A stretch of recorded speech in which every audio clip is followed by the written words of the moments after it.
बिडी पेटवल्यानंतर काडी रस्त्यावर फेकली आणि पुढच्या क्षणी असं काय घडलं की ते पाहून सगळ्यांच्या सांगावर काटा आला।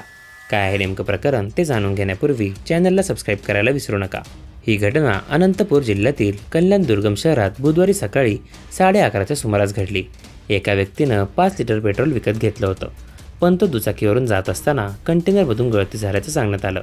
रस्त्यावर अनेक दुकानं असणाऱ्या ठिकाणी हीच गळती झाली होती। त्यावेळी तिथे अनेक वाहनंही उभी होती। सीसीटीव्हीमध्ये दिसत आहे की 2 व्यक्ती दुकानाजवळ उभे राहून गप्पा मारत आहेत। या दरम्यान एक व्यक्ती बिडी बाहेर काढतो आणि ती पेटवतो। यानंतर ती पेटती काडी रस्त्यावर फेकून देतो, जी थेट सांडलेल्या पेट्रोलवर पडते। यानंतर आग पेटते आणि काही कळण्याआधी ती आग दुकानं आणि गाड्यांना भस्म करते। दरम्यान व्हिडिओत धूम्रपान करणारा आणि इतर जण सुरक्षित ठिकाणी धावताना दिसत आहेत। दुसरीकडे ज्यांच्या दुचाकी पार्क आहेत ते त्या आगीपासून वाचण्याचा प्रयत्न करताना दिसत आहे, पण तोपर्यंत उशीर झालेला आहे। या आगीत दुकानं आणि दुचाकी जळून मोठं नुकसान झालं आहे।